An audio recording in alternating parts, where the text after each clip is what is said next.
Hi, my name is Barry Crampton. Today I'm going to show you around our Range Rover Sport, then I'll take you for a ride in it, but first I'll tell you a little bit more about it.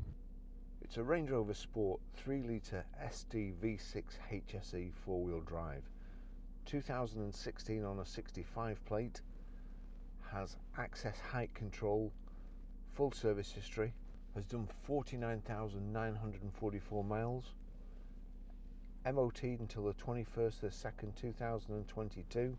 Fuel economy, urban 35.8 miles per gallon, extra urban 44.1 miles per gallon, and combined is 40.4 miles per gallon. 0 to 60 time of 6.8 seconds, top speed of 130 miles per hour out of a 306 brake horsepower, 24 valve, 6-cylinder engine. It's a beautiful car.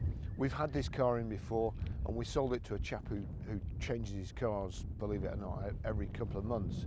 I used to use this vehicle, so I know it's a nice car, and I'll be using it again now. So anyway, we've got the black Range Rover grille, the front parking sensors, the LED running lights here, high pressure headlamp wash, black vents on the bonnet, and although they're imitation, they do really look good. Multi-spoke alloys. I'm pretty sure we had these refurbed as well, which was only a few months ago, so they should still be like new. And we put two new Goodyear Eagle F1 tyres on the front, and it's got matching ones on the back, so again, really nice. The Range Rover vent there, piano black with the twin kind of silver flashes, power folding door mirrors. Got the side steps there, the sill and the bottom of the door protectors there. It's keyless close, keyless entry, and it's keyless go as well. So all you do when you come back to the car, and there you go. Rear privacy glass. It's power open, power close, tailgate, bags of room in the back there. We have all my stuff in the back, a power socket, the roller blind load cover. There you've got reversing sensors. It's also got, let's just catch it, there you go, reversing camera. So little screen in there where the sat nav is, and you can see where you're going at the back. It's, as I say, it's a lovely car, lovely colour combination. The integrated rear tailgate spoiler as well.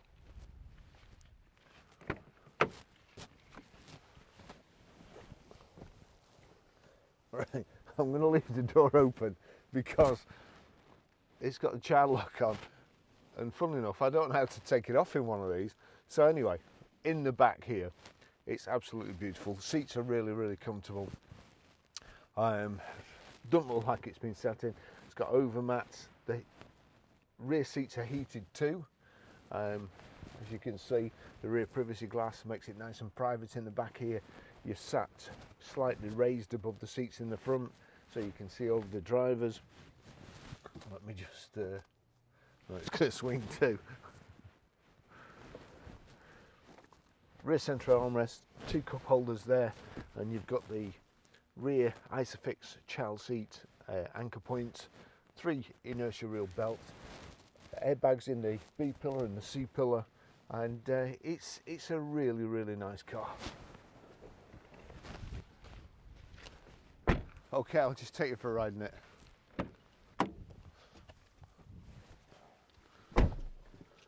Horrid day. Range Rover key there. It's keyless entry and keyless go. So foot on the brake, click the start button, and away it goes.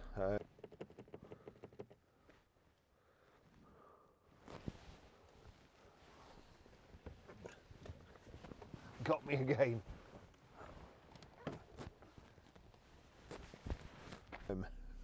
I just got trapped in the back. It's the first Range Rover that I've ever had the experience of child locks.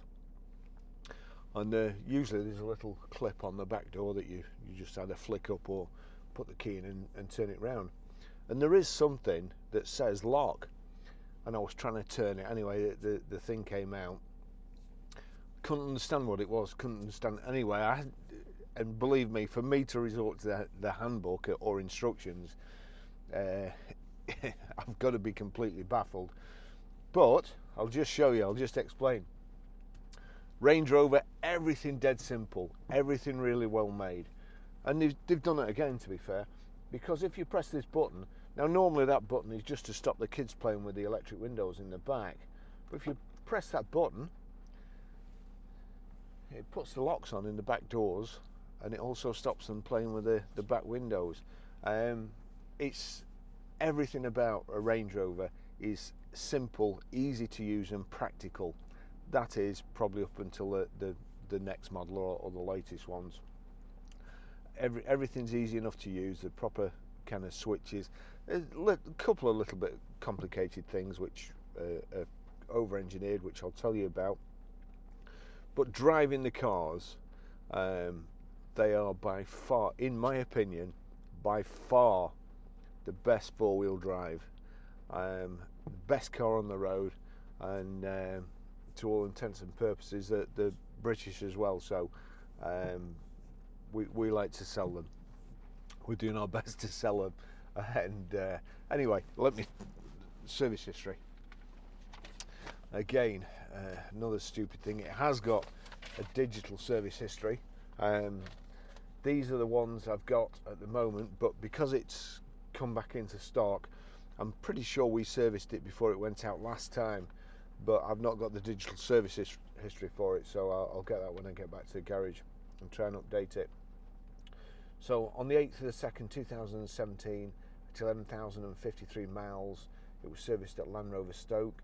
Then on the 8th of the 5th 2018, at 18,678 miles, Land Rover Stoke again. 5th of the 2nd 2019, 26,650 miles, Land Rover Stoke. And then 9th of the 3rd 2020, 39,395 miles, Land Rover Stafford. So as I say, I think we serviced it because I'm pretty sure we put new discs on the front and 2 new tyres on the front as well. So it's done 49,944 miles. By the time I get back to the garage, because although I thought it was only 50 miles, I end up doing a round trip of about 70 miles to test them before we advertise them for sale. I've already been using this car, so I know it's all right, but it's an excuse for me to get out of the office, get some fresh air, and do what I enjoy, which is basically driving cars and being around cars and photography. Probably no drone shots today, unfortunately, because it's raining and it's freezing. But anyway, I'll take you for a ride. So foot on the brake, into drive. We've got electric memory seats, just comfortable. Electric memory seats here. That's global lock in there. Your electric memory seats are on the side, or electric seat controls are on the side, like so. But your memory positions are here. So there you go. Alters your door mirrors, steering wheel, and the seat to where you want it. And to where's the thing gone? To set it, let's get that down there. Seat down. Can also, it's got lumbar support as well. There's 2 positions. There we go. You can hear it going down. And then set it. Press the memory, or press the M button, and then click whatever position you want. Memory 1, setting saved. So nice big front central armrest. You've got USB socket in there, auxiliary in, and a power socket.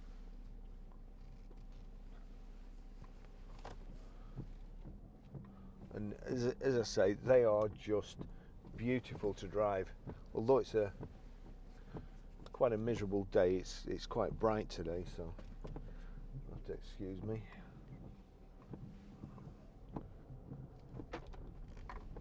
Got high pressure headlamp wash. As I say, I don't think this used to have side steps on, so I'm pretty sure that's a new set of side steps that's just been fitted.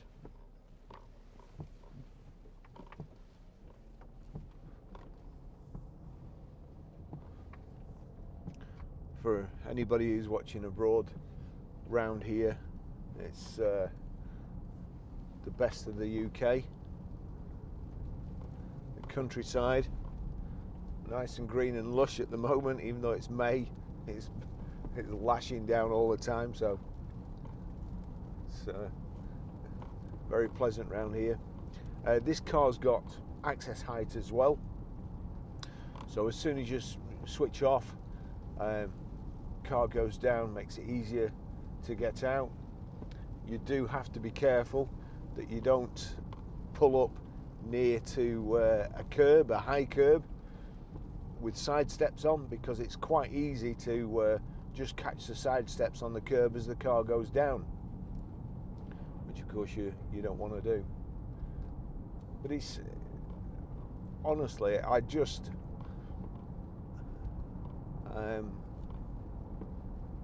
can't see me wanting to drive anything else other than one of these. Now, I was out in, we've got that X5 in, and I drove the X5, and it's a nice sporty drive, but it feels like you're trying to take the tarmac off the road through the wheels. That it's a real harsh drive. This is just absolutely beautiful. If you want to go fast, you just click it across into sport. You can change down using the gear stick like so.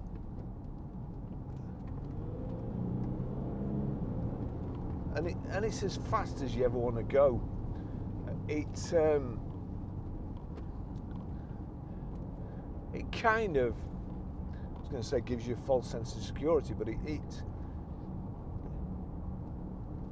it's effortless. Driving the vehicle is effortless. It's quite big. It's easy to maneuver. It's easy to get into parking spaces. It's got a fantastic turning circle. You can see above all the hedges. Everything you could need. Climate control. It's got heated seats here. As I was saying before, some of the things now on Land Rovers, which I'm really disappointed to see, are getting overcomplicated. There's two ways of doing this switch here acts as your temperature setting for your driver's side, and also your driver's side heated seat. So if you click the heated seat, well, if you click the control, it then goes on to heated seat. If you just turn it, it's the temperature control. Now look at this guy with the wood sticking out the side. He's just the wood sticking out the side window, and he pulled over, and the 4x4 or 4x2 or whatever it is, that piece of wood he's got hanging out the window, stuck in the hedge. It's a wonder he didn't rip it out of the car. Anyhow, there we go. Normally I would have just met him here at Death Corner. At Death Corner, and also a wing mirror rip-off corner. Yeah, so if you press it, it converts it to the heated seat, and then turn it, and if you can stand any more than position 1, then they're absolutely nuclear. But also, if you click that, your heated seats positions or switches there as well, and then you can use the screen. But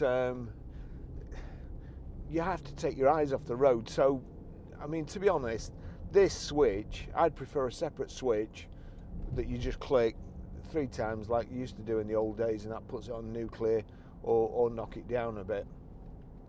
So you click the switch and just turn it off. You don't have to take your eyes off the road to do that, and it illuminates the screen there. You've got your sat nav. So as I say, I touch screens, I don't know what it is. My fingers don't seem to work, and I think these are probably 2015, 2016. I'm not sure I want any later cars than that now, because all these electrics that are in them now, and electric cars. I was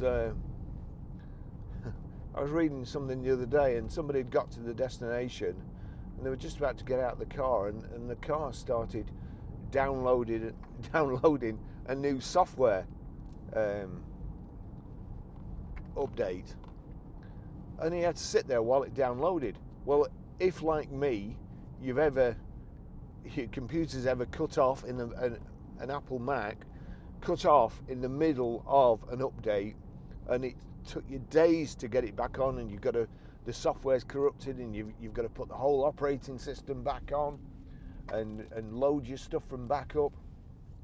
That's going to be cars of the future, and I can tell you that whatever you think, however good the planning is, something will always, Sod's Law will always come into effect. For instance, these 5 cameras here are GoPros. I've got 2 Insta360 cameras. Now, the Insta360 camera is a very, very tiny camera, and I got it so I could film the dashboard or little snippets, or a point of view shot. Unfortunately, when you switch the Insta360 camera on, it must be on the same wavelength as the GoPros to switch them off. So when I switch that off, all my GoPros, and that's going to happen. Sooner or later, there will be a gadget that you get, a smartwatch, a smartphone, and the phone will ring and your car will stop, or something, an app. And I'm dreading it, because cars are hard enough to fix now, and that's why I like Range Rovers. A diesel engine which goes on forever. It has the air suspension, which is brilliant. Can be a compromise. Occasionally you do have to repair or replace an air pump on but that's compromise, because the suspension is fantastic. If you have to replace it, well, there you go. The pump is about £300, dead easy to fit on the later ones, a bit harder on the older ones, but you can get a service kit for them, which is 28 quid. And it's just worth it. You go over a pothole. That was a big dent in the ground, and it shook the car a little bit. But if you were in anything else, for instance that X5, it would just jar your spine. See, and as I say, driving, it's effortless. We've got everything you need. Heated front screen, which is fantastic in the winter. Heated seats. The air conditioning system and heating system is fantastic. The seats are unbelievably comfortable, like a big armchair. Big front central armrest. Then you've got an adjustable armrest at the side of the big the big armchair in the center. So everything you can get comfortable. You've got paddle shift here on the steering wheel. They are just, I don't understand why everybody isn't driving a Range Rover. I've driven one now. Well, I've probably driven about 50 now in the last 5 years, and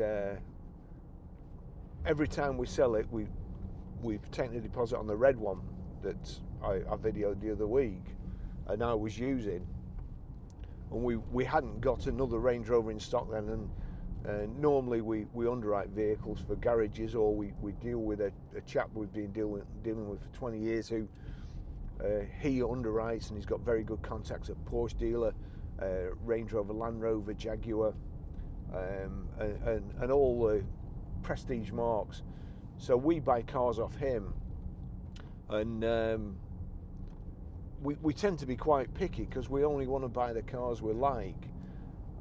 We hadn't got a Range Rover, so I scoured the adverts and went out and bought one off a private person. You know, I fancy a Mustang, and sooner or later I will probably get one, but I can't see me. I'd like a Mustang to look at, but to drive, I think I'd just jump in a Range Rover every time. They're just superb. You know, power folding door mirrors, and you just feel so safe in them. Don't particularly want to go fast, drive fast. It's just a very, very relaxed way of driving. Nothing seems to wind you up.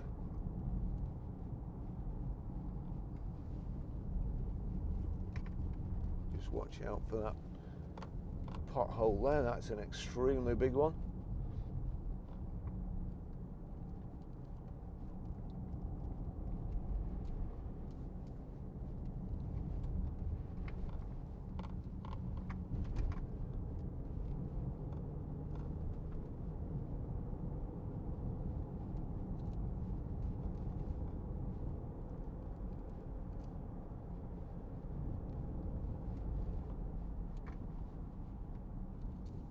And bearing in mind that I'm driving different cars every day,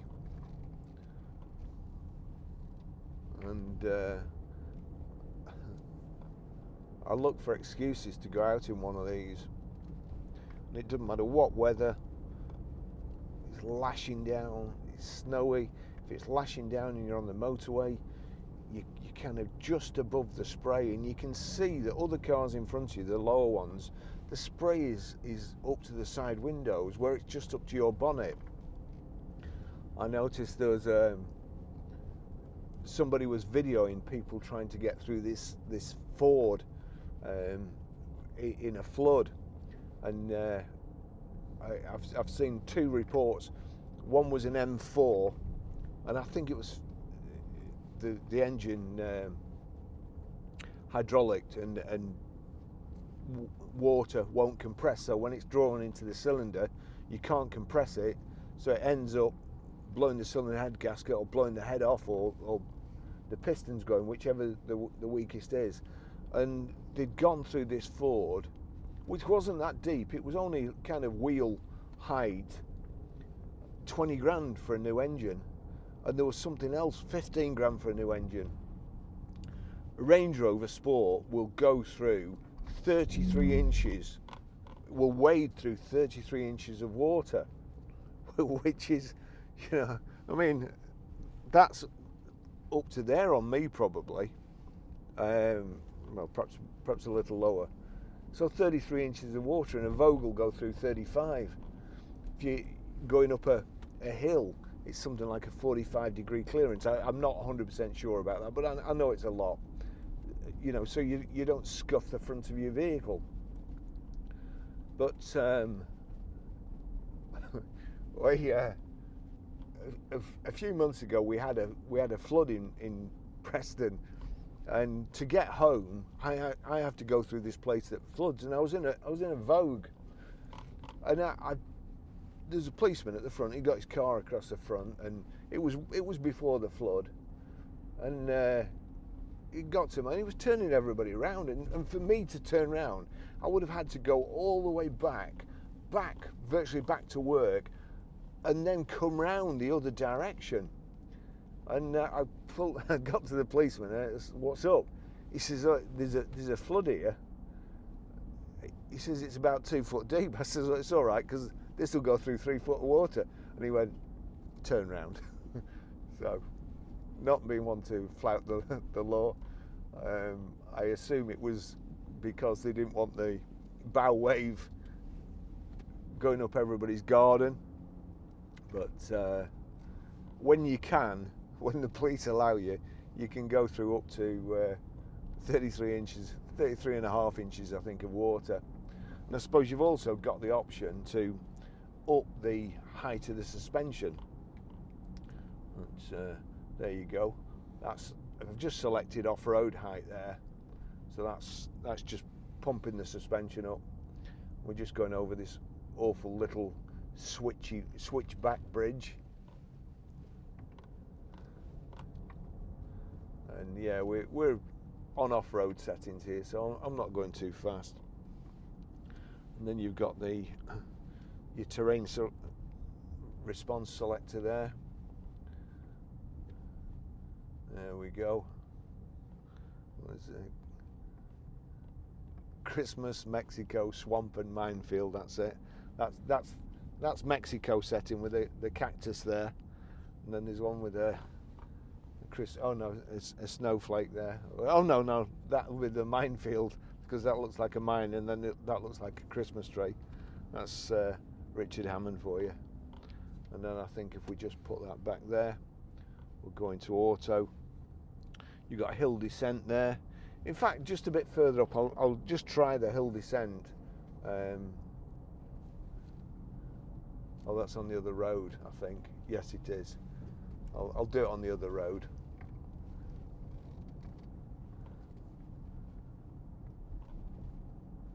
But it's just, it brings a smile to your face every time you drive one.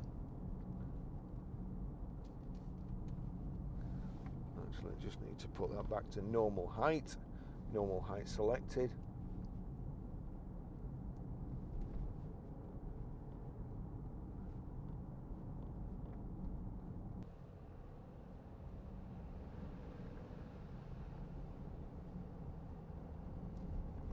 Around here is just it's just a lovely part of the country, and this is where a Range Rover belongs, of course. And you can imagine when it's snowing or icy, with that huge drop at the side of the road, what would you want to be in? Would you want to be in a rear-wheel drive BMW? Or a four-wheel drive Range Rover? I certainly know which I'd rather be in.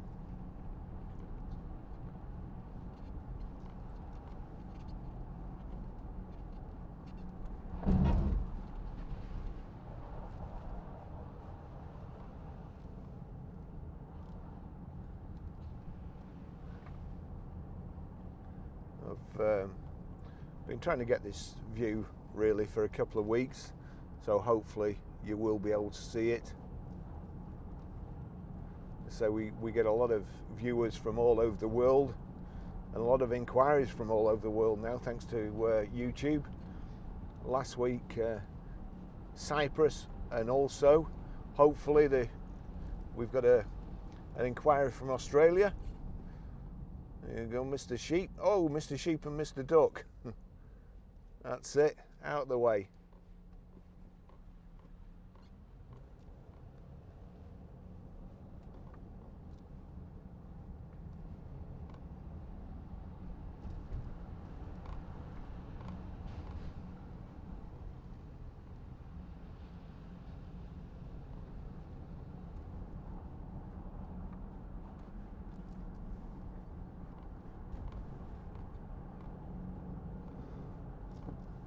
Electric cars, I hate them.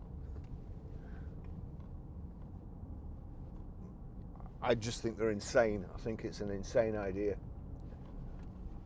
Obviously there's people who are a lot cleverer than me, but in the past we've had a couple of Prius, Lexus, crikey, we've had a few hybrids. They don't drive very nice. Some of them, the hybrids, you get to 70 and there seems to be like a funny feel. It goes onto the diesel or the petrol engine, but the motors are still being driven to power the batteries again, recharge them, and can kind of feel it through the car. But also, the thing that frightens me the most is that you leave them for a couple of days. We had several priors when I worked at another company. You leave them for a couple of days and the batteries go flat and you can't start them. Now, we had a car a couple of weeks ago that the customer had jump started, and unless you know what you're doing, it's very, very easy to blow an ECU or blow several ECUs. And it's just, I just know that in the future they are going to be trouble, big trouble, expensive to fix. When the batteries go eventually, by then there may be cheaper versions and a lot smaller. But these cars and everything these days is designed. I'm just going to let this smart car go past because he looks like he's in a hurry, and I'm not. Batteries are getting smaller and smaller, but what are they going to do? These cars are designed like this. The suspension, the centre of gravity, it's all designed, it's all meticulously planned, so you don't slide off like you used to do in a, you know, you go around a corner in an old 911, put your foot down, and the next minute you're in a hedge. Now, if they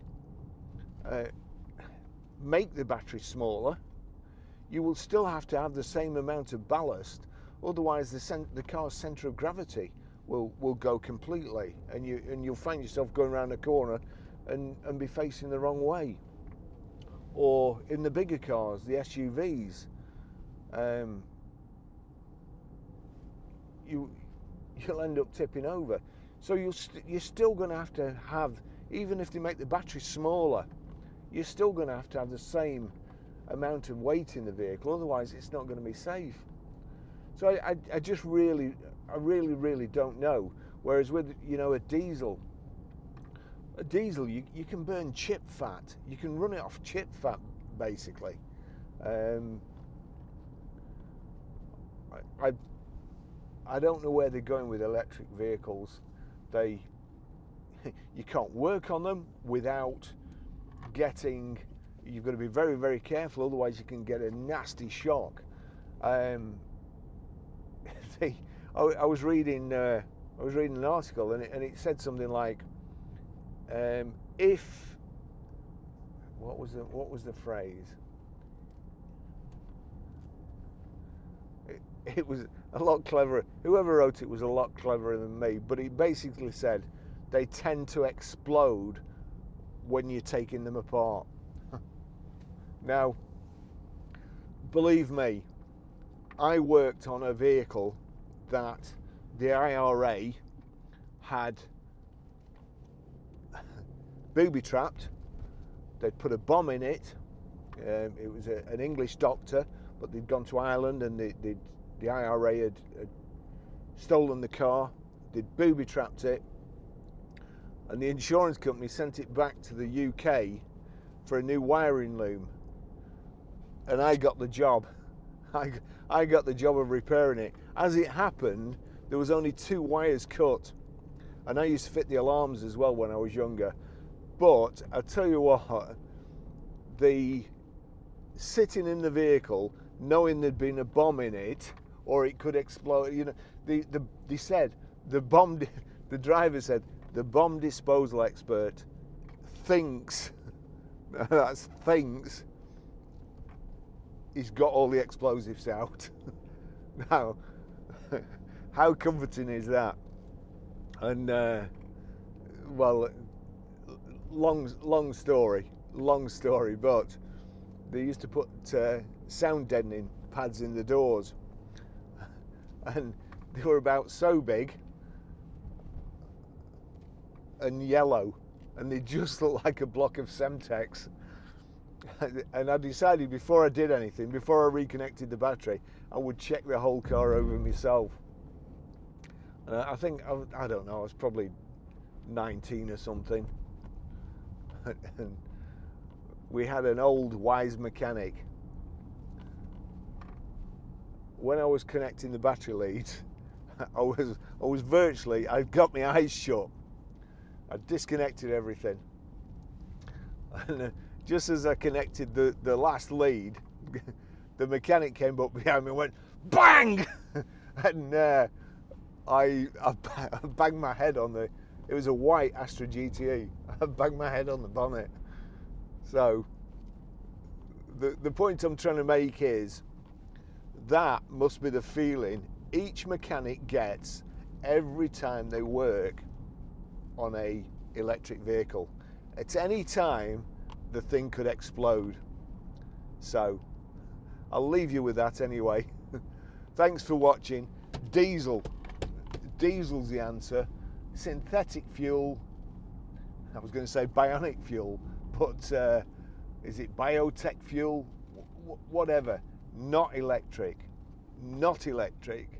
They are horrible to drive, very, very fast, tyre shredders, very fast, but there's just something not right about it being that quiet. Anyway, that's it. With those thoughts, I'll leave you to it. Thanks for watching. We should be back to normal now. We have moved. We've got several lovely cars to photograph and video if I get the time. And I'll see you in the next video. But what a car. Range Rovers. Don't let anybody put you off them. You have to. I've started again now. As I say, BMW. I've said in this, but I don't like BMWs. I just don't like them. I don't like the company.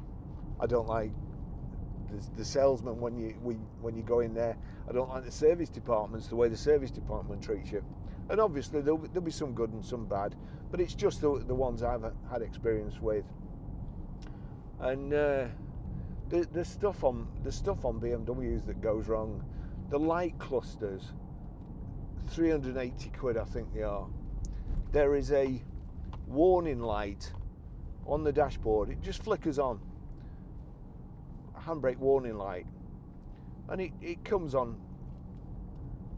You think, oh, easy fix. It's an ECU underneath in the cable that's 1,100 quid. And I think we've had to replace 2 of them. We don't sell that many BMWs, and we've had to replace 2 of them. 1,100 quid. The body control units, I think we've done 3 of those at 850 quid. We're only a little garage, and that purely and simply, one of them was purely and simply because the front windows wouldn't cycle automatically when the convertible was going up. Now, somebody, a lady contacted me through YouTube. She was having trouble with her BMW. The roof wouldn't go up. It was stuck halfway up and halfway down. And she took it to a local garage, which I advised her not to. I advised her to go to a BMW agent, get them to plug it in the machine properly, and they'd tell her what it is. Now, again, you know, you can get fooled. Well, we'll say a couple of times, but our local BMW agents, I've had 3 occasions in the last year to take a vehicle to them. One was an electric car, and 2 were convertibles. And each time they said, you have to authorize an hour for diagnostics. Each time on the day, after an hour, they came back to us and said, we need more than an hour. Now, the first time I was a bit suspicious, because I do know my way around a diagnostic machine, and I thought they should, and to be honest, we 90% knew what it was, but because it was such an expensive part, wanted to make sure, wanted a second opinion.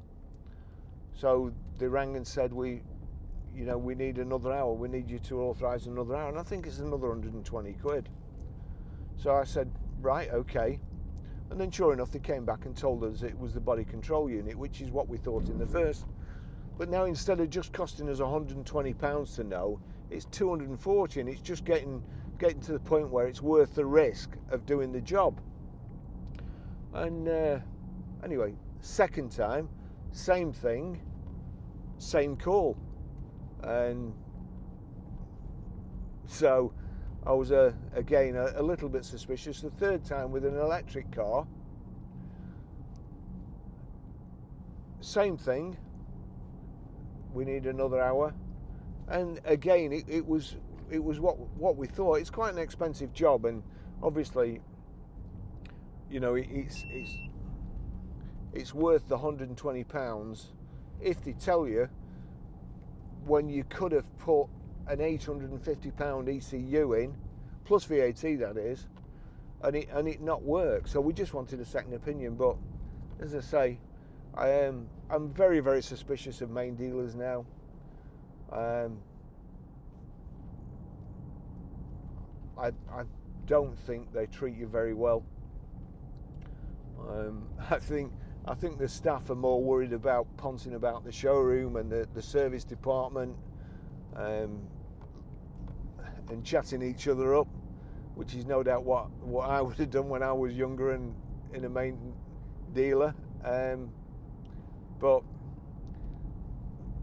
find yourself a good independent. We've just had a job done on a Range Rover Sport, and it was a simple repair. Somebody had needed to do a simple repair. It was an EGR valve, and they'd put the wrong bolt back. The bolt was too long. They'd screwed the bolt in, and it had cracked the rocker cover, and there was an oil leak.